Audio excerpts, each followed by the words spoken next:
제가 이거 마을 테드가 뭔지 모르다가 의뢰를 받았는데 퍼실을 이야기할 수 있는 시간이 될 거라고 알려주셔갖고, 아 그래? 그러면 이거 모르지만 퍼실을 한번 알려보는 마음으로 해보자라고 수락을 했었거든요.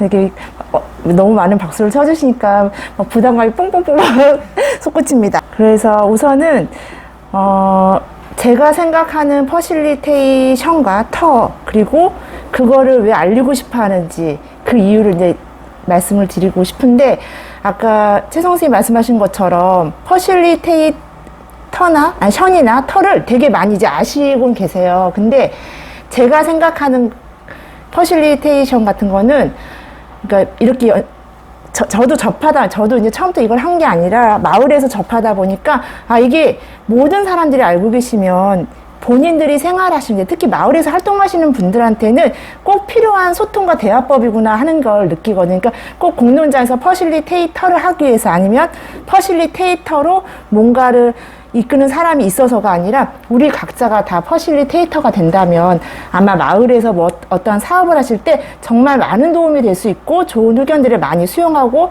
반영할 수 있겠구나 하는 그런 매력이 있어서 제가 이걸 꼭 알리고 싶었거든요. 그래서 이번 강의 주제도 꽃사슴이 퍼실에 빠졌을까?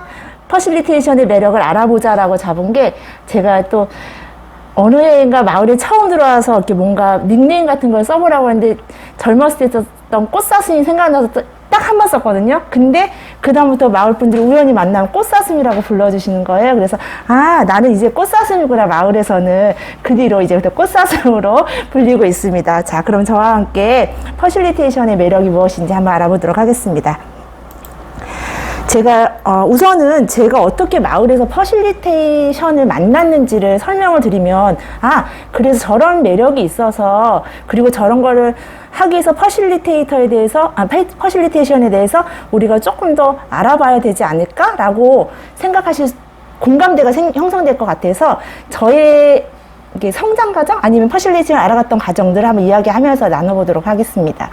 제가 처음 퍼실리테이션에 대해서 공부하게 된 거는, 이건 마을에서 배운 거예요. 그러니까 2019년대 중량 혁신교육지구에서 사업으로, 지금 제가 하고 있는 것도 혁신지구 사업인 걸로 알고 있는데, 사업으로 퍼실리테이터 기본과 심야 과정이 있었어요. 기본 과정과 심야 과정이 있을 때 굉장히 길었어요. 그리고 전 거기서 반장이었어요. 가위바위보 했는데 졌어요. 그러면 반장이 되더라고요. 그래서 이렇게 이렇게 반장이라는 직함을 다니까 더 열심히 해야 되고, 뭔가 챙겨서 이렇게 그 강의를 같이 들으시는 분들한테 알려드려야 되는 생각이 있어서, 아마 그때 그 반장이라는 그 역할이 아니었으면 이렇게 굉장히 이렇게 집중해서 하지 않았을 거라는 생각이 드는데, 그게 계기였던 것 같아요. 이제 퍼실리테이션을 알게 된. 근데 처음에 그 교육 과정을 듣다 보면서 생각한 거는, 제가 이제 전에 유치원 교사였거든요. 근데 유치원 같은 경우는 아이들한테 교습 방법이, 그러니까 교과서를 갖고 수업을 하는 게 교과서라는 그거인 거지만 아이들이 교과서를 보지는 못하잖아요. 그러니까 실질적인 수업을 하는데 이렇게 뭔가 전달하고 피드백이 오고 그런 거 하는데, 교습 방법이 굉장히 다양하고 한계가 있었어요. 그러니까 차라리 학교 같으면 교과서 피세요, 뭐 교과서의 내용을 전달하면 되는데, 유치원은 그러지 않으니까 한계를 느끼는데, 딱 그 퍼실리테이션 교육을 봤는데, 저거 교수법을 이용하면 굉장히 좋겠다라는 생각이 들었어요. 그러니까 요즘 최근에 뭐 교사분들이 뭐 하브르타나 아니면 거꾸로 수업 같은 거 하듯이 이게 다 거기에 연결될 수 있다는 생각이 들었거든요. 그래서 처음에 관심은, 아, 저걸 교수법으로 사용하면 좋겠다라는 그런 관심이었어요. 그래서 퍼실리테이터, 촉진자는 교사고, 교사가 퍼실리테이터 역할을 하고, 그 다음에 퍼실리테이션에 있는 기법들을 교수 방법으로 기법을 하면은 수업 방법이나 아니면 결과물에 정말 아이들의 생각이 듬뿍 담겨있는 교습 방법을 사용할 수 있지 않을까라는 그런 시각으로 처음에는 접근을 했는데, 그 다음에 2000년도에 이제 회의 진행자 훈련 과정을 하는데, 그때 갈등 해결과 대화라는 그런 4차시 정도 되는 그런 교육을 받게 됐는데, 대화법에 따라서, 그러니까 조직에 있는 곳에서 대화법에 따라서 저렇게 다양한 문제점을 또 이렇게 해결하는 방법도 있구나 하면서, 근데 그 전에 제 배경 지식으로 퍼실리테이션이 있었잖아요. 저거 두 개를 접목시키면 우리가 일반적으로 만나는 사람들과 회의라든지 그런 소통을 할 때 많은 도움이 될 것 같다라는 생각이 약간 접목됐던 시기였던 것 같아요. 그러다가 21년도에 중량 협치 캠퍼스에서 퍼실리테이터 양성 과정을 하셔갖고, 이제 관심이 있으니까 어쨌든 퍼실자만 들어가면 제가 참여하고 신청했던 것 같아요. 그래서 거기서 양성자 과정과 보수 교육을 받으면서, 그러니까 제가 이제 중량 혁신지구에서 했던 교육과 그 다음에 다른 교육을 하는데, 그때 강사분과 또 이때 강사분이 너무 다르신 거예요. 그래서 퍼실리테이션이 정말 이제 뭔가 하나의 공통점이 있는데 가르치시는 분들과 접근하는 거에 따라서 굉장히 또 다양하게 우리가 습득할 수 하고 이해할 수 있구나. 근데 중요한 건 그걸 배웠던 사람들이 생각이 다 다양해지는 거예요. 그러면 나는 퍼실리테이션을 배웠어. 그래서 퍼실리테이터를 할 수 있어. 라고 생각하시지만 막상 공론장에서 퍼실리테이터 참석을 하실 때 그걸 진행하시는 방법이나 또 뭔가 접근하시는 방법이 너무 다양하고 저거 아닌데? 저렇게 하면은 오히려 참석자분들이 너무 의견을 못 내실 것 같은데 막 그렇게 생각이 들 정도 너무 다양한 강사분들이 계셔서 이거는 이렇게 퍼실리테이션을 접근하는 게 좀 아니라 마을에서는 가장 기본적인 퍼실리테이션의 근본적인 것부터 알려드리고 그거를 이해하신 다음에 퍼실리테이터의 기법이나 아니면 퍼실리테이터 역할 같은 걸 아셔야지만 좀 더 응용하시면서 정석에서 벗어나지 않게 하실 수 있지 않을까라고 느꼈던 게 이 협치 캠퍼스에서 했던 퍼실리테이션 교육이었던 것 같아요. 그러다가 혁신지구에서 했던 퍼실리티 교육과 그다음에 협치 캠퍼스에서 했던 그런 퍼실리티 교육을 거기서 끝난 게 아니라 그분들과 함께 한 번은 여기 민주적 결정론 책을 갖고 후속 프로그램처럼 한번 해봤고 지금은 이제 더 퍼실리테이션 이 책을 가지고 협치 캠퍼스에서 하고 있는 분들하고 지금 하고 있는 중이거든요. 그러면서 이 책으로 다시 한번 모여서 저희끼리 하다 보니까 저 나름대로의 이런 거구나. 이런 걸 강의를 들었던 거구나. 이렇게 생각하면 되는데 그러면 이런 걸 마을에서 이렇게 응용하면 좋겠구나라는 시간이 됐던 것 같아요. 지금도 하고 있지만 그래서 저는 마을에서 제가 따로 뭐 퍼실리테이션 공부를 하거나 뭐 여러분한테 뭐 퍼실리테이션 강의라고 그런 게 할 수 있는 그런 능력까지가 있는 게 아니라 마을에서 배우면서 제가 느꼈던 거 그리고 배우면서 이건 같이 공유하면서 같이 만들어 갔으면 좋겠다라는 거를 대해서 이 시간 계속 진행을 하려고 합니다. 제가 마을에서 퍼실리테이터로 활동을 했던 거는 처음이 중량 100인 원탁 토론회였거든요. 근데 이때는 퍼실리테이터에 대해서 전혀 모르고 이제 어떤 분이 저한테 그래서 그러니까 제가 유치원 교사를 했으니까 청소년들을 이렇게 모아줄 테니까 그 테이블만 담당해라. 그 테이블에서 아이들이 의견이 나오면 이렇게 해서 정리해주면 된다. 이런 역할이 퍼실리테이터라고 하는데 처음 퍼실리테이터 용어 자체는 낯선데 그 정도는 뭐 도와드릴 수 있지라고 생각해서 이 원탁 토론에서 퍼실리테이터를 전혀 모르는 상태에서 퍼실리테이터 역할을 하면서 진행을 해봤거든요. 근데 조금 새로웠어요. 왜냐하면 저희가 이렇게 공론장에 그런 거를 처음 경험하기도 했지만 이런 이야기를 갖다가 이렇게 정리해서 이렇게 생각을 모을 수 있구나. 거기에 있던 친구들이 만약에 7명이면 이들의 생각을 하나도 버리지 않고 다 모을 수 있는 거였어요. 그러니까 그 모아서 뭘 하겠다가 아니라 이들한테 이런 생각이 있다는 걸 저희가 모아서 다른 사람들도 알려주고 이들도 한 번씩 이야기해 볼 수 있는 그런 자리가 있다는 게 좀 신기하고 정말 이런 것도 있네 라고 느낄 수 있는 그런 시간이었던 것 같아요. 그러다가 17년도에 서울시민 3,000명 광화문 미세먼지 원탁 토론회가 있었어요. 3,000명이었어요. 그 광화문 앞에 정말 테이블이 다 있었거든요. 근데 이거를 이제 한다고 해서 신청을 해서 갔는데 딱 1시간 반 교육을 한 일주일 전에 가서 1시간 반 교육을 받는데 전혀 모르겠는 거예요. 이제 제가 그 전에 한번 해봤던 경험은 있으나 그걸로 여기를 한다는 게 너무 생소하였으나 저에게는 아주 새로운 경험이고 도전이었던 것 같아요. 그래서 그 테이블에 앉아있는데 당일날 테이블에 앉아있는데 너무 더웠어요. 정말 태양볕에서 그 책무자 쓰고 있는데 저희 테이블에 사람이 안 오는 거예요. 그러니까 다른 테이블은 이제 막 차기 시작하는데 굉장히 많은 테이블 차고 있는데 그러더니 이제 처음에는 2분 오시고 그 다음에 3분 오시고 그 다음에 한꺼번에 4분이 오시는 거예요. 이분들하고 이제 저희 이제 굉장히 저 나름대로 준비하고 있는데 이렇게 오신 분들하고 이거 어떻게 이야기를 해야 되지 막 하고 있는데 어쨌든 전체적인 진행은 앞에서 해주시지만 이분들하고의 약간 라포도 형성되지 않은 데서 진행을 하려니까 그리고 이름 명찰을 달렸지만 이렇게 뭔가 이끌어갈 수 있는 그런 아무런 그런 소스가 없었어요. 그런데 이렇게 되게 힘들고 이거 어떻게 진짜 이 시간 어떻게 버틸 수 있을까? 그리고 중요한 건 여기 너무 많은 사람들이기 때문에 테이블마다 퍼실리티 또 해야 될 작업이 컴퓨터를 쳐서 띄워야 되는 거예요, 화면에. 그러면 거기서 정리를 해갖고 해주는 거였거든요.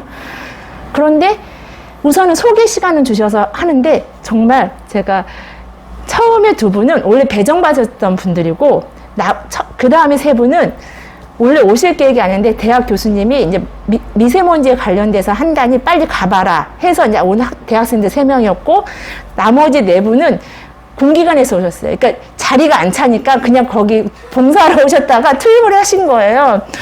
아, 그렇구나. 정말 이거 이제 주제는 정해져 있는데 이거 되게 힘들 수도 있겠구나라는 생각을 하고 있는데 근데 의외로 정말 이제 7분 정도는 이 미세먼지에 대해서 아시는 분이고 처음에 2분 신청자는 그냥 관심 있어서 온 시민이셨거든요. 근데 각자의 생각이 이게 서로 배워가면서 이 주제에 따른 결론을 만들어 가는데 너무 신기했어요. 왜냐면 저도 생소했고 이들 오신 분들도 구성도 그렇고 다 생소했지만 단지 미세먼지에 대한 원탁 토론이랑 그 주제 하나 만으로도 이들이 뭔가 생각을 만들어내고 또 그게 모여서 뭔가 결론이 나는 게 이게 퍼실리테이션인가? 이게 퍼실리테이터인가? 근데 거기서의 저의 역할은 그냥 우선은 이제 작성하는 데 바빠서 이야기를 듣고 그럼 다음번 어떤 이렇게 이야기를 그냥 계속 듣는 역할밖에 하지 않았었거든요. 그런데도 뭔가가 결론 나름대로 굉장히 뿌듯해 하셨던 것 같아요. 그래서 마지막에 사진을 제가 갖고 있는 게 초상권 때문에 안 될 것 같아서 제가 그 사진을 못 올리긴 했는데 하여간 어쨌든 되게 신기한 경험이었어요, 저에게는. 그러다가 17년부터 22년 사이에 이제 마을에서 퍼실리테이터가 필요하다 하면 열심히 참석을 하였습니다. 그래갖고 한 15, 제가 세봤더니 15번 정도 참석을 했더라고요. 근데 아마 퍼실리테이터 시험 공부를 하기 전에 했던 퍼실리테이터의 역할과 그 후에 공부했던 그 다음에 좀 제 나름대로 여러분들하고 같이 후속 프로그램으로 책을 공부하면서 또 제 나름대로 정립해갖고 했던 때는 그러니까 느낌이라든지 역할이라든지 그리고 제가 진행했던 방법도 굉장히 달랐던 것 같다는 생각이 들거든요. 그러다가 2000년도에 국민참여 예산이 그 국민참여 토론단 그런 어떻게 거기에서 이때는 코로나 그것 때문에 비대면으로 진행을 했거든요. 근데 이제 그때 코로나가 터지면서 저는 퍼실리테이터는 이제 할 수 없는 건가? 왜냐면 퍼실리테이터는 그 모여있는 사람들의 공감대를 형성하면서 이렇게 숨소리도 들어가면서 눈도 마주치고 그렇게 진행이 된다고 생각했는데 비대면으로 줌으로 어떻게 하지? 막 생각하고 있었는데 여기에 들어가서 제가 한 3주간에 걸쳐서 한 4번인가 5번 정도의 그런 토론회를 가졌거든요. 근데 줌으로도 가능한 거예요. 그리고 이때는 예산 국민 참여단이어서 목포에 계신 분, 경상도에 계신 분 다 줌 안에서 만나서 하는데, 연령도 너무 다양했고, 사는 지역도 다양했는데, 그 하나 내용을 가지고 다들 생각을 모을 수 있다는 거. 그리고 줌으로, 그러니까 꼭 대면이 아닌 비대면도 이런 퍼실리테이션을 하고, 퍼실리테이터가 도와서 어떠한 결론에 이끌어 나갈 수 있다는 게 또 다른 게 제가 이 마을에서 활동했던 경험 중에 이렇게 한 3번에 걸쳐서 새로운 경험을 하면서 업그레이드도 되고 퍼실리테이터가 이런 거구나, 역할이 이런 거구나, 또 퍼실리테이션은 그럼 어떻게 마을에서 하면 좋을까라고 생각해 볼 수 있었던 것 같습니다. 그러면 지금부터 퍼실리테이션이 어떤 건지 한번 이론적인 거 한번 살펴보도록 하겠습니다. 퍼실리테이션이 라틴어로 그러니까 쉽다라는 뜻이래요. 근데 어원은 그런데 강사님들이 오셔서 퍼실리테이션을 설명하실 때 꼭 어원과 이제 그런 정의를 내시는데 그 정의가 너무 어려웠어요. 왜냐면 우리나라 말로 풀 수 있는 부분이 없으니까 아까도 시작하기 전에 퍼실리테이터를 다른 우리나라 말로 바꿀 수 있는 말은 없을까 해서 저희도 이제 이끌미, 도우미, 그리고 사회자나 진행자나 아니까 여러 우리나라 말 해당되는 걸 찾아봤는데 다 뭔가가 조금씩 부족한 거예요. 그걸로만은 다 소용할 수 없는 뭔가 또 퍼실리테이터라는 단어에 녹아져 있는 그런 의미가. 근데 그나마 제일 좀 우리나라 말에 가까운 게 촉진자는 맞는 것 같아요. 우리나라 말로 쓴다면 촉진자 정도가 가장 적합한 말인 것 같긴 한데 이게 그냥 단지 쉽게 하다가 아니라 쉽게 만들다가 맞는 것 같아요. 쉽게 할 수 있게 쉽게 뭔가 해서 그걸 만들어내는 역할까지가 하는 게 퍼실리테이션이고 그걸 도와주는 사람이 퍼실리테이터인 것 같아요. 그러면 무엇을 쉽게 만드는 건지 한번 제가 생각을 해봤거든요. 저희는 항상 공론장에서 무슨 이제 주제 주고 거기서 그 결과 뽑아내는 걸만 쉽게 만든다고 생각을 했던 이렇게 갇혀있는 생각이었다면 제가 이렇게 요즘 들어서 이렇게 하고 책도 보다 보니까 이게 쉽게 만든다는 게 단지 공론장에서 어떠한 결과물을 만들기 위해서가 아니라 저희가 일상적인 한 몇 명이 이렇게 모여서 소통하거나 대화할 때, 그러니까 일반적으로 회의 같은 거 할 때, 그 회의를 하는 이유가 있잖아요. 그럼 그 회의에서 나온 이야기를 갖고 어떠한 결과를 얻기 위해서 그 과정을 쉽게 만드는 사람, 쉽게 만드는 과정. 그게 퍼실리테이션이고 퍼실리테이터구나. 또 그러니까 회의, 그다음에 학습적인 것도 마찬가지인 것 같아요. 어떤 걸 가르쳤을 때 학생들이나 배우는 사람들이 그거를 쉽게 이해하고 자기 걸로 솔직히는 배운다는 게 단지 귀로만 듣고 가는 게 아니라 그걸 내 걸로 소화시켜야 하는 과정까지도 필요한 거잖아요. 그랬을 때 그 과정을 퍼실리테이션을 하면서 퍼실리테이터 강의하는 사람이 해준다면 가져가는 게 정말 크겠구나라는 생각이 들어서 이 그러니까 모든 것의 흐름을 다 퍼실리테이션이라고 할 수 있지 않을까? 그래서 저희가 퍼실리테이션 책을 찾으러 가면 따로 이렇게 그렇게 있는 게 아니라 리더들에 대한 책 있잖아요. 그 목록에 있을 때가 있고 소통에 관련된 데가 있고 퍼실리테이터 따로 있진 않아요. 흩어져 있어요. 그러니까 요즘 그 퍼실리테이션이 관심을 받는 건 리더들, 기업에서 많이 왜냐면 이제 나오겠지만 기업에서 이 퍼실리테이션을 잘 활용하면 정말 전과 다른 다양한 아이템으로 뭔가를 창출해낼 수 있다는 걸 아시기 때문에 이 리더들이 갖춰야 될 목록에 퍼실리테이터가 들어가 있더라고요. 그래서 그쪽에 책북이 많이 있거든요. 자, 그러면 왜 저희가 쉽게 만드는 것, 그러니까 쉽게 만드는 퍼실리테이션이 필요한 것일까라고 찾아봤더니 제가 이번 이 강의를 의뢰받고는 이걸 어떻게 정리해서 이야기를 해드리면은 제가 하고 싶은 이야기를 다 할 수 있을까라고 곰곰이 생각했을 때 정리가 안 되고 있는데 이번에 저희 모임에서 더 퍼실리테이션이라는 책으로 지금 첫 모임을 했거든요. 근데 그 앞부분을 읽으면서 이 부분만 전달해드려도 제가 하고자 하는 얘기를 다 할 수 있겠구나라는 생각이 들었어요. 그래서 거기를 읽다 보니까 시대의 변화라는 거예요. 그러니까 전에는 똑똑한 리더 한 명만 잘 키우면, 그러니까 지금 이제 이건희라든지 어떤 한 사람이 이끌었던 기업이 우리나라를 다 먹여 살렸다면 이제는 아니라는 거죠. 지금은 구성원 사이에서 원활한 소통으로 이끌어서 그걸 합리적인 의사결정이 해야지만, 그러니까 한 명이 이끄는 게 아닌 모든 사람의 아이템이 녹아 들어가야지만 그 어떠한 게 만들어지고 그게 이렇게 소비가 될 수 있고 이렇게 좀 더 많은 사람들이 활용할 수 있는 그런 시대로 변하면서 이게 퍼실리테이션이 더 필요하게 됐다는 거. 그리고 거기에는 다양한 생각이 반영됐기 때문에, 그리고 다양한 생각이 반영되면서 그 사람들이 공동의 목표를 만들어낼 수 있는 거죠. 저희가 어떠한 마을이나 할 때 이끄는 사람 하나의 생각으로는 오래가지 못하잖아요. 여기 참석하고 있는 모든 사람이 그래 맞아 같이 이걸 해보자라는 뭔가 어떤 공통된 마음의 동조가 있어야지 그게 그 단체나 그게 오래갈 수 있다는 거. 그거는 그렇게 끌어내는 리더의 힘이 필요한데 저희가 이렇게 가끔 보다 보면 마을에서도 회의를 하다 보면 내 생각은 다른데 나는 말도 못했는데 왜 좀 리더 되시는 분이 저렇게 끌고 가지? 마지못해 하긴 해요. 그렇지만 어느 순간 하기 싫어. 나는 그냥 여기서 내 생각도 반영되지 않고 안 하는데 참여하고 싶지 않다 하면서 점점 마음이 멀어질 수도 있는 걸 제가 경험한 적이 있어서 어떻게 보면 퍼실리테이션이 그런 거를 좀 잡아주고 도와주고 저희 마을이 좀 더 활성화될 수 있도록 해줄 수 있는 기본 정신이 되지 않을까라는 생각이 들었어요.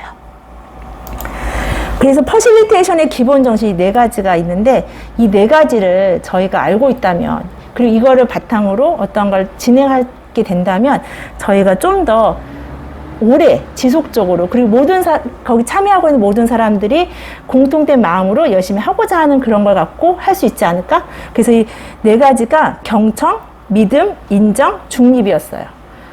경청은 퍼실리테이션의 가장 기본 정신은 다른 사람의 이야기를 잘 듣는 게 가장, 퍼실리테이 자세도 필요하지만 퍼실리테이 기본 정신인 것 같아요. 그러니까 내 얘기를 먼저 하는 게 아니라 내가 갖고 있는 얘기는 잠깐 멈췄다가 다른 사람의 의견은 어떤 건지 먼저 이야기 듣고 살펴본 다음에, 그 다음에 이야기를 듣고 내 얘기도 그 다음에 내놓았을 때 거기서 다양한 이야기를 모으고 모아서 거기서 또다시 어떠한 서로의 협의하에서 그걸 뭔가 뽑아냈을 때, 그래야지만 여기 있는 사람들이 다 마음도 담기고, 그렇기 때문에 그게 오래되고 열심히 다 같이 할 수 있는 거. 그래서 경청이란 이 첫 번째 듣는 것들, 그 다음에 이 참석자 모두가 다 잘할 수 있는 능력이 있는 믿음이 있으셔야 된다는 생각이 들어요. 그러니까 저희가 어떤 그룹에 오면 다 내 생각이 맞아, 다 틀려, 너희는 지금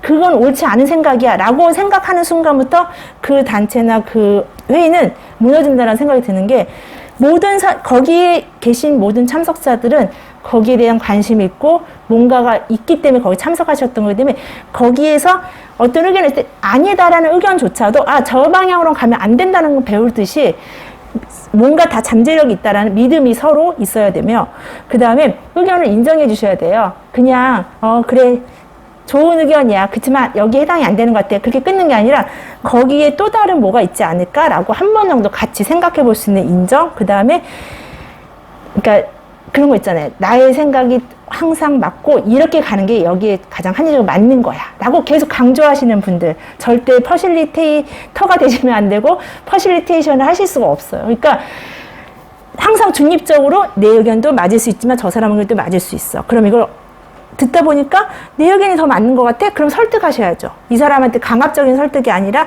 합리적으로 계속 소통하고 그 설득하는 목표에 도달할 수 있게끔 계속 이야기하는 거. 좀 이야기를 하다 보고 설득하고 조절하다 보면 늦게 가고 시간이 많이 걸리고 좀 비용이 많이 들 수는 있으나, 대신 그거에 따라서 같은 공동 목표가 형성되기만 한다면 오래 갈 수 있고, 그 다음에 저희가 힘들이지 않고도 이렇게 다른 사람들의 힘을 모을 수 있는 그런 거라고 생각하거든요. 그래서 퍼실리테이션의 이 기본 4가지 정신은 그냥 단지 퍼실리테이션의 기본 정신이 아니라 저희가 살면서, 특히 저희가 이런 활동을 하면서 꼭 가지고 계셔야 될 정신은 아닐까라고 생각을 합니다. 그래서 모든 사람이 만약에 퍼실리테이 기본 정신을 갖고 있다면 제가 생각했는데 유연한 소통이 될 것 같아요. 왜냐하면 그냥 저희가 말하는 어투라든지 그런 게 자기 마음이 좀 그러니까 기분 나쁜 날 말하면 좀 말이 거칠게 나가고, 기분 좋은 날 말하면은 아무리 싫은 그런 상황이어도 막 좋게 나가듯이, 이런 퍼실리테이션의 기본적인 그런 정신을 갖고 있다면 유연한 소통을 할 수 있을 테고, 그 다음에 이렇게 유연한 소통이 가능하니까 서로 다양한 생각을 나올 수 있고, 또 그 다양한 생각으로 합리적인 결과에 도달할 수 있을 것 같아요. 그래서 이렇게 유연한 소통하고 다양한 생각과 합리적인 결과가 도출이 된다면 거기 참석하신 참석자 모두가 자발적이고 적극적이 되지 않을까요? 만약에, 그러니까 누구 한 사람의 의견이 아니라 그 어떤 의견에 대해서 공조하고 뭔가 대화가 있어서 결과가 같이 도출해냈어. 그러면 그래, 같이 내 생각도 들어가 있으니까 저거에 대해서 자발적으로 내가 움직일 수 있어, 행동해 줄 수 있어 라는 그런 촉진이 될 거고, 또 제가 생각에는 이게 마을에서 꼭 필요한 바탕이 되지 않을까 싶어요. 왜냐하면 제가 이렇게 저도 이제 약간 첫째기도 하고 그 다음에 교사를 하다 보니까 누굴 자꾸 가르쳐 드리는 거예요. 저희 남편이 항상 그러거든요. 왜 말끝마다 자기한테 시키고 지시하고 그러냐고 막 항상 그런 말을 했었거든요. 그래서 한날 곰곰이 이제 생각해 보니까 저희 아들이 저한테 그러고 있는 거예요. 되게 기분이 나쁜 거죠. 그러니까 우리 남편도 저걸 나한테 말한 건가? 그러면서 그래, 사람이 자꾸 누굴 이렇게 내 생각만 맞다라고 말할 게 아니라 조금 더 유연하게 대화할 필요가 있고 내 생각을 전달할 필요가 있어. 그리고 말하기 전에 좀 상대방의 이야기를 한번 들어봐야지 라는 생각을 하면서, 이런 생각이 있다면 마을에서도 다 같이 조금 더, 특히 리더가 되시는 분 아니면 대표자분들이 그래서 저는 꼭 리더나 대표자분들이 퍼실리테이션 교육을 꼭 받으셔야 된다고 생각해요. 근데 제가 맨날 퍼실리테이션 교육을 받으러 가면 그 밑에 있는 그 회원들만 받고 계시고 대표님과 그 리더분들이 오시질 않더라고요. 그래서 마을에서 꼭 필요한 퍼실리테이션은 기본 정신은 꼭 필요한 거 아닌가라고 생각을 해보았습니다. 그런 퍼실리테이션의 기본 정신이 그렇고 정신이 이런데 단지 그건 퍼실리테이션의 그런 거고 퍼실리테이터는 무엇을 해야 될까? 무엇을 하는 사람인가? 단지 공농장 같은 데 테이블에서 이렇게 뭐 의견을 모을 때 도와주는 사람일까? 라고 알고 계시고 지금 대부분은 그래 퍼실리테이션 교육을 받으면 공농장 가서 퍼실리테이터를 하는데 퍼실리테이터를 할 때 이렇게 하는 거니까 이렇게 해서 그냥 내가 활동을 하고 그리고 이제 가끔 활동하면 활동비도 주네? 그렇게 생각하시는 분이 의외로 또 많으시더라고요. 근데 그게 아니라는 거죠. 그렇게 책임감 없는 생각을 하시면 안 되고 퍼실리테이터는 정말 많은 걸 아시고 그 다음에 기본적인 자세나 마음가짐도 먼저 수양을 하고 오셔야 된다는 생각이 제가 가끔 공농장 가면 저도 잘 못하지만 저거 아닌데 그럼 다음번에 그런 공농장에 처음 참석하셨던 분들이 다시는 안 오실 것 같다. 왜 저렇게 진행을 해주시지? 라고 생각하는 게 들을 때가 많았거든요. 그래서 퍼실리테이터는 단지 그 공농장에 있는 걸 진행만 하는 사람이 아니라 어떠한 거에 대해 그 공농장의 전체적인 거를 다 프로세서를 설계까지 하실 수 있으셔야 된다고 생각해요. 어느 정도 공부하셔서. 그리고 당연히 거기에 따른 진행도 하실 수 있어야 돼요. 왜냐하면 이 프로세서, 그러니까 전체적인 흐름을 제대로 파악하지 않고 있다면 이 테이블에서 결과가 도출이 제대로 될 수 있지 않거든요. 그러면 여기에 목표가 뭐고 이 과정이 어떻게 진행될 거고 어떻게 할 건지 아무리 앞에서 메인 퍼실이라든 그런 분들이 이렇게 어느 정도 전체적인 걸 다 커버해 주신다 하더라도 이 테이블에 계신 분들도 그분을 도와주면서 하는 역할이라고 생각하셔서 전체적인 거를 다 습득을 하셔야 되는데 제가 지금 마을에서 보기에는 퍼실리테이터를 하고 계신 분들의 생각은 대부분 공농장에서 테이블만 진행하는 사람 정도로만 생각하시기 때문에 약간 부작용도 있지 않나 라는 생각이 들어요. 그래서 저희가 퍼실리테이터의 또 기본 자세가 무엇인가 한번 보려고 하는데 제가 한번 읽어볼게요. 토익 내용에 대한 전문가가 아니에요. 저희 퍼실리테이터들이 실수하는 게 나는 여기 참석자들 오늘 할 주제를 내가 너희보다 더 잘 알아 하다 보니 이들한테 가르치고 있을 때가 있어요. 절대 퍼실리테이터는 이 참석자분들한테 오늘 할 건 이러이러한 건데 이걸 가르쳐 드리는 게 아니라 절대 나는 전문가가 아니고 이들의 생각을 듣는 사람, 이들의 생각을 모아주는 사람을 생각하셔야 돼요. 그래서 프로그램 과정에 대한 전문가가 되셔야 돼요. 이걸 진행할 수 있는 과정을 이끌어가는 그 전문가지 이 내용에 대한 전문가는 아니에요. 알고 있는 전문가라도 그거를 말하려고 간 사람이 아니기 때문에 절대 내용에 대한 전문가가 아닌 과정에 대한 전문가로 참여를 하셔야 되고 그 다음에 참석자들의 솔직한 의견, 그들이 진짜 저희 지난번에 자치회에서 그 공론제를 짧게 하는데 어르신 한 분이 그러시는 거, 나 생각은 있는데 못 써, 막 그러시는 거예요. 그래서 가서 무슨 생각이신데, 근데 이런 생각 말해도 돼? 당연히 말씀하셔도 돼요. 그랬더니 여기 주민이시잖아요. 그랬더니 몇 가지를 말씀해 주시는 거예요. 써서 드렸거든요. 그러니까 그렇게 어떻게 보면 그 생각이 좀 엉뚱하고 이거 여기에 좀 안 맞는 내용인데 그게 아니라 다 그 솔직한 의견들이신 거예요. 어쨌든 그거에 해당돼서 오셨으니까. 그래서 솔직한 의견도 반영해드리고 그 다음에 그 나름대로 그거 자체도 창의적인 아이디어임을 먼저 퍼실리테이터는 인정을 해서 이렇게 내놓으셨어요. 그러면 그거를 그냥 단지 그냥 정리하는 게 아니라 얼마나 효과적으로 배치해서 그걸 정리해 줄 수 있는지. 그리고 이렇게 진행하다 보면은 진짜 맞는 말인데 이렇게 말씀을 하실 때 잘 전달을 그러니까 이 참석자분들한테 전달 못 하실 분들이 계실 때 또 도와주는 역할도 하고 다양하게 접근할 수 있게끔 퍼실리테이터가 자기 나름대로 역량을 키우셔야 되는데 지금은 딱 하나까지만 공론장에서 진행만 해드리면 돼. 이야기 나온 거 그냥 정리만 해드리면 돼. 그렇게 단순한 역할만 하는 게 아니라는 거를 좀 알아주셨으면 좋겠습니다. 자, 지금부터 이제 거의 끝부분인데요. 퍼실리테이터의 9가지 역할을, 그러니까 퍼실리테이터 역할이 어떤 분은 그러니까 강사분 때 5가지, 7가지, 8가지 되게 하는데 제일 많은 게 9가지가 있더라고요. 제가 9가지 다 갖고 왔어요. 왜냐면 이게 다 중복되는 건 있는 것 같지만 다 갖추고 있어야 될 역할이기 때문에 한번 같이 살펴보려고 합니다. 퍼실리테이터의 첫 번째 동기부여를 할 수 있어야 돼요. 워크숍을 왜 하는지, 무엇이 논의할 것인지, 그래서 참석자들에게 어떤 가치가 있는지를 명확하게 설명할 수 있어야 돼요. 그러니까 그 워크숍에서 결과를 생각해서 가는 게 아니라 어떠한 결과를 이끌어낼 역할을 할 것인지를 먼저 알고 가셔야지 동기부여가 할 수 있다는 거. 그리고 안내자이셔야 돼요. 워크숍을 시작해서 끝날 때까지 어떠한 프로세스, 그러니까 아까 말씀 과정을 다 알고 계셔야 되는 것처럼 어떻게 이루어지는지를 본인이 다 습득하고 계셔야지만 그걸 안내를 해서, 저희가 한 번도 가보지 않은 길을 갔다가 누구한테 안내한다고 가면 엉뚱한 길을 가게 되잖아요. 그런 것처럼 미리 다 알고 계셔서 정확하게 안내하실 수 있어야 돼요. 그 다음 질문. 이게 퍼실리테이터 교육 중에 질문이 굉장히 중요하긴 하거든요. 근데 질문하는 게 굉장히 어려워요. 질문도 교육받으셔야 된다는 게 제가 최근에 이제 어떤 강의를 듣고 알았거든요. 그래서 아이들한테도 그때 오바마 대통령 왔을 때 저희 기자들이 아무도 질문하지 못했잖아요. 과연 저희가 똑똑하지 않아서 질문을 못했을까요? 질문이라는 그 시스템에 대해 익숙하지 않아서 그랬을 거예요.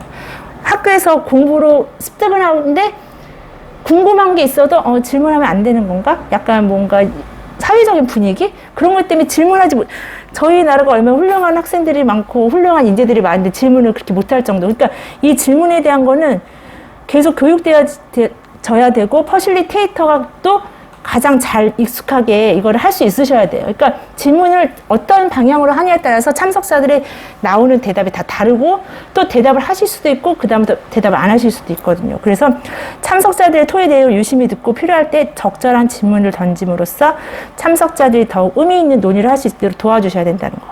그 다음에 가교 역할, 이렇게 다리 역할을 해주셔야 되는데, 서로 다른 의견을 가지고 있는 것 같아 보일 때에도 어떤 공통점이 있는지 발견하고 이견을 좁혀갈 수 있도록 도와주셔야 된다. 그러니까 당연히 참석자들이 한 가지 의견을 내실 수 없죠. 다양한 의견을 들으려고 왔는데, 이들 중에서도 저 사람 의견은 틀려 벌써 이렇게 느끼고 말씀하시는 분이 계시거든요. 그럴 때 저희가 아무리 여기는 다양한 의견을 받는 곳이고 또 틀린 대답은 없고 틀린 의견은 없으니 해주세요 해도 거슬리시는 거예요. 참석자분들은, 또 어떤 분은. 그러면 그때 그것을 잘 이렇게 움직일 수 있도록, 진행될 수 있도록 가교 역할도 해주셔야 된다는 거.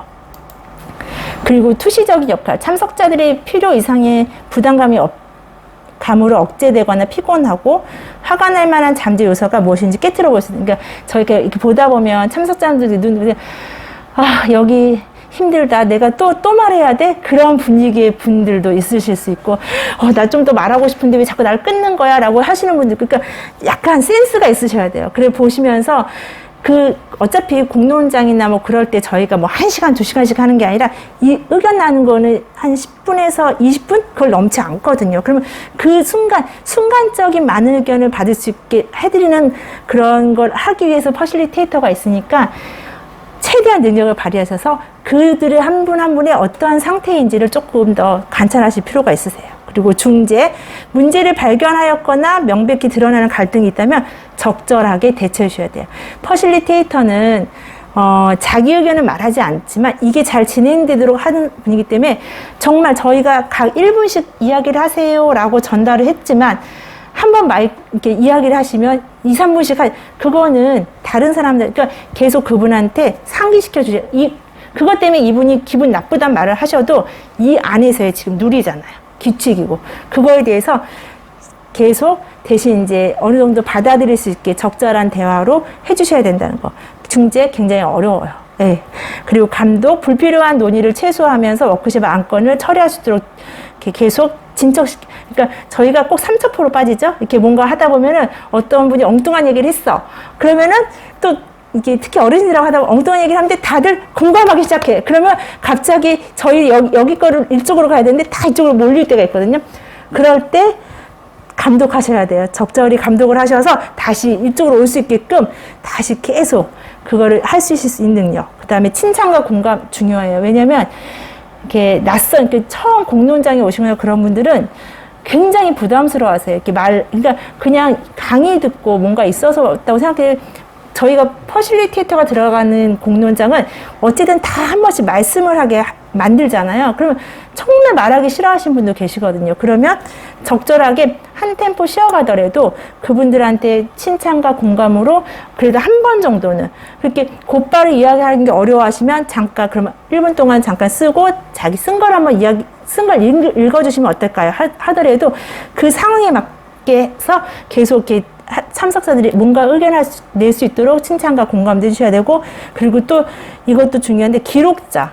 퍼실리테이터는, 그러니까 저희 가끔 저는 공론장 갔을 때 거기서 그런 이제 메인 퍼실 분들이 그렇게 말씀하세요.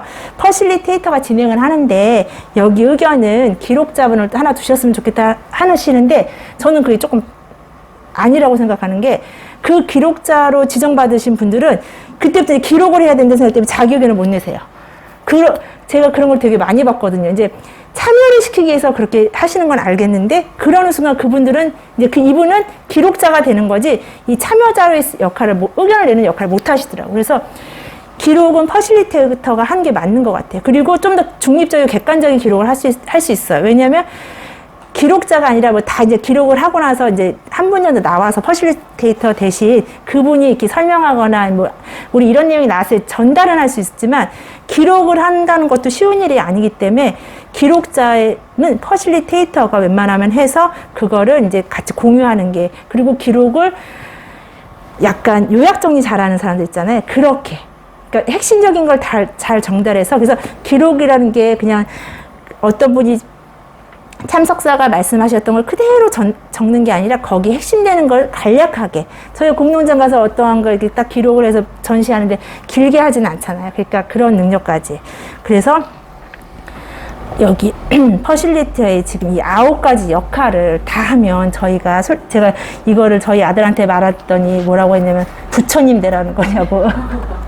아니 이거를 그냥 이렇게 다 성찰한 사람이라 하는 건 이걸 어떻게 하냐고 막 그렇게 말을 했었거든요. 근데 저희가 이걸 다 역할을 수행을 못하지만 퍼실리티 이 9가지 역할을 하는 사람이다, 이 역할을 향해서 나간다라는 마음가짐으로 사실 나 이거 못해, 그렇지만 난 그냥 퍼실리테이터를 할까, 그게 아니라 하나하나 만들어 가시고 연습도 하실 필요가 있으시다라는 거. 그리고 이건 퍼실리테이터의 9가지 역할이 아니라 저희가 일반적으로 어디를 가서 회의를 하거나 참석을 할 때 참석자의 역할이기도 한 것 같아요.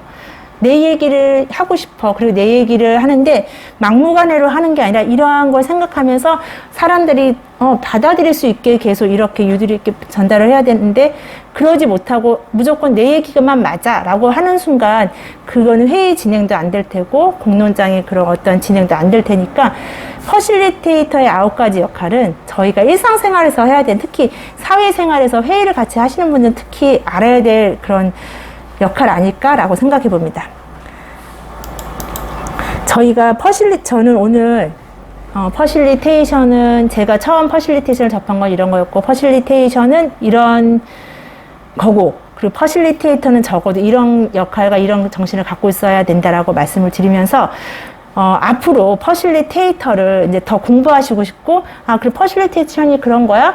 근데 그렇다면 퍼실리테이션을 그냥 이론적인, 그러니까 정신적인 거 앞부분에 서두가 되는 그런 부분만 공부하는 게 아니라 뭔가 직접적으로 자신이 할 수 있게끔 뭔가 기술도 필요하잖아요. 그런 걸 더 하려면 어떤 걸 더 알아야 될까라는 부분까지 제가 이야기해 드리려고 합니다. 우선 퍼실리테이터는 프로세스 설계를 하실 수 있어야 된다고 생각해요. 그래서 효과적으로 어떠한 이제 이거는 프로세스 설계 같은 경우는 저희가 꼭 공론장만 말하는 게 아니라 회의 진행 같은 거 하시잖아요. 이번 주 우리가 회의 진행을 할 건데 안건이 있어. 그럼 이 안건을 이 안건이 있습니다. 그러면 누구누구 이제 한 번씩 이야기를 들어볼까요? 그런 단순한 회의 진행이 아니라 퍼실리테이션도 알고 퍼실리테이터 역할도 안다면 조금 오늘의 안건이 이건데 이제부터 이야기를 해볼 건데 맨날 의견 주는 사람만 하니 오늘은 가장 흔한 방법 있잖아요. 포스트잇 쓰는 거. 보통 그게 기본이에요. 네. 왜냐, 한번 그 사람이 의견을 쓰면 자기가 쓴 건 읽으면 되니까. 그러면 잠시 1분이라도 생각해서 한번 의견을 모아보자. 의견을 다 모았어요. 모아서 여기서 근데 이제 한 번씩 이야기를 다 나누고, 근데 지금 여기 이 안건에 이거 안 맞는 거 한번 찾아보자고. 찾아보면 또 자기 의견은 맞지만 다른 사람 의견 안 맞. 자, 지금부터 스티커 붙이고 할까요? 이 포스트잇에 해서 이렇게 조금 더 합리적인 방법으로 걸러내고 해서 뭔가를 만들어낼 수 있다는 거. 그런 프로세서도 일반 회의에서도, 그래서 기업 같은 데서도 이렇게 어떠한 아이템을 모을 때 전문 퍼실리테이터가 참석을, 그 전문 퍼실리테이터는 진행만 해주는 퍼실리테이터죠. 그 기업이 원하는 그런 결과를 저는 몰라도 돼요.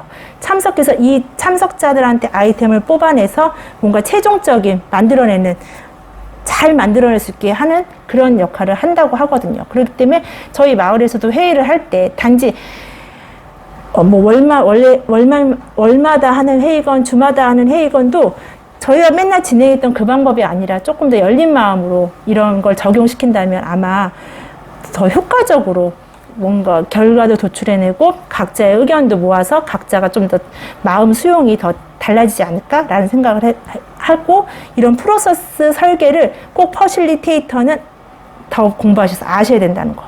그리고 저희 흔히 퍼실리테이션을 하면 기법이라는 걸 이야기 듣게 되는데요.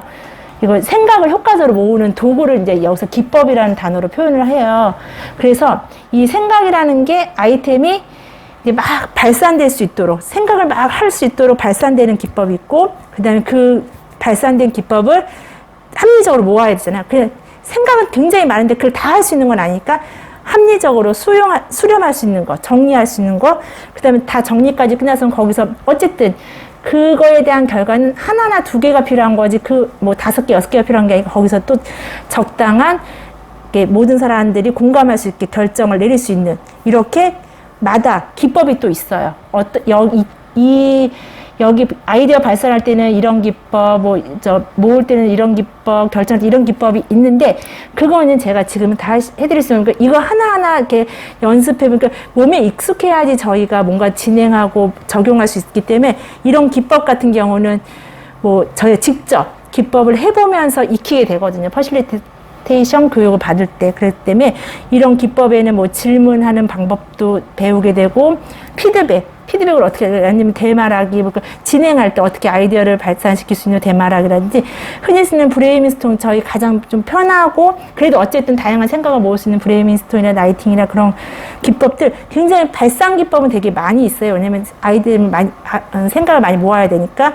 그거에 따라서 이제 수련 같은 경우는 이제 아까 말씀드린 기록, 분류. 그래서 이런 거에 따라서 그래픽 퍼실리테이터라고 해서 또다시 그런 걸 배우는 그런 시스템도 있거든요. 그러니까 그리고 결정, 이렇게 스티커 같은 거 붙여서 많이 이렇게 해갖고 멀티보팅이라든지 의사결정 들어가서 중요한, 그러니까 이렇게 저희가 다 이걸 실행하긴 해야 되는데 이걸 다 할 수 없으니까 순위를 정해야 되잖아요. 그럴 때 쓰는 기법도 있고, 주먹고 같은 가위바위보 같은 그런 것 해서 하는 것들, 순간적으로 결정, 이러한 기법들에 대한 거는 저는 전달해드리지 못하지만 여러분들이 기회가 되신다면 퍼실리테이터 교육을 받으실 때, 아니면 퍼실리테이터 책도 보면 이 기법은 한 번씩 보면 이런 것도 있어, 이렇게 접근해서 이렇게 의견을 모을 수 있는 거야, 이렇게 해서 의견을 또 이렇게 발산시킬 수 있는 그런 걸 보실 수가 있을 거예요. 관심 있으시면 한 번씩 찾아서 보시면은.